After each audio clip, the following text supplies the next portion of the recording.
I've been using the Z Fold 7 for the past 90 days or so, and the question is, 90 days later, is it worth spending $2,000 on this thing? We gotta give Simpson credit here, because they went hard with the Z Fold 7 this year, and they made it thin, they made it light, and I've got to tell you, it's probably the best generational jump that we've seen in a long time when it comes to foldables. And the phone has actually been holding up really well. Like, I've not been careful with this thing, and honestly, there's no real scratches or no real damage to the entire phone, and I know some people have had the paint scratch off on the back of their Z Fold 7, but mine's been pretty good. However, there is one complaint that I've just noticed about this phone. It doesn't fold completely flat, and it's slightly bent. I don't know if you can see it, but I don't know if this has always been the case on the Z Fold 7 or whether it's just started doing it. But yeah, I only just noticed that it doesn't fold completely flat, so I'm curious to know if anyone else's does that. Battery life in the last 90 days has been okay. It's not exactly amazing compared to Honor, Oppo and Pixel foldables,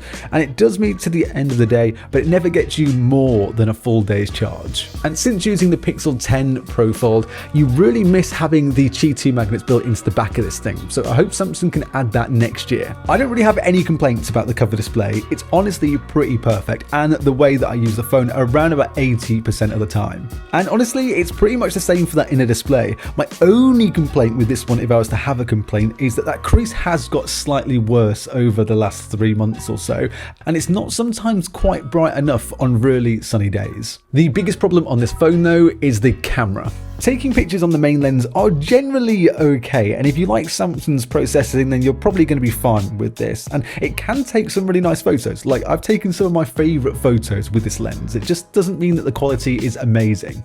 The telephoto camera though is not what you'd expect for a $2,000 phone.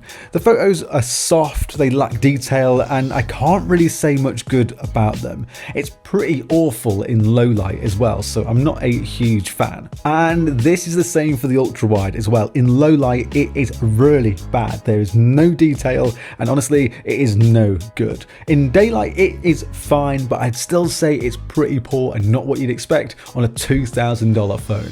And then we come to video, and let me tell you, the video on the Galaxy Z Fold 7 is not very good at all. I mean, you can just have a look at this.